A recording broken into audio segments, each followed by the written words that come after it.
మా ఫ్యామిలీలో చాలా మంది అబ్బాయిలే ఉన్నారు. మేము తమ్ముడికనే కాదు, స్పెషల్‌గా తమ్మునికే కాదు, అందరికీ రాఖీలు కడతాం. అంటే ఎక్సెప్ట్ హస్బెండ్స్‌కి తప్ప మామలకి, బాబాయిలకి అందరికీ రాఖీలు కట్టేస్తాం. అందుకే నేను మా ఇంట్లో ఉన్న మగవాళ్ళందరికీ నేను రాఖీ వాళ్ళ నేమ్‌తోని కస్టమైజ్ చేపిచ్చిన.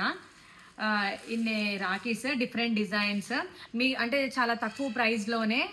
ఫస్ట్ మా తాత పేరే వచ్చింది. మా తాతకు కూడా మేము చిన్నప్పటి నుంచి కడతాం. నేను అన్ని డీటెయిల్‌గా చూపిస్తాను. అయితే ఒక్కొక్కటి ఒక్కో డిజైన్‌లో వచ్చింది.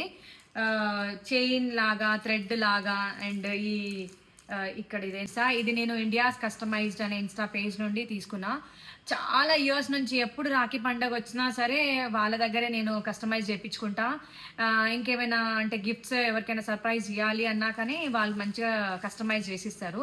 చాలా హ్యాపీగా ఫీల్ అవుతారు. మీరు ఎవరైతే ఇట్లాంటి రాఖీ కడితే హ్యాపీగా ఫీల్ అవుతారు కాబట్టి మీరు తొందరగా కస్టమైజ్ చేయించుకోండి, తొందరగా ఆర్డర్ పెట్టుకోండి. పేజ్ని ట్యాగ్ చేసినా చెక్ చేయండి. దీంట్లో ఒక స్పెషాలిటీ ఉంది. బుక్ లాగుంది ఇది.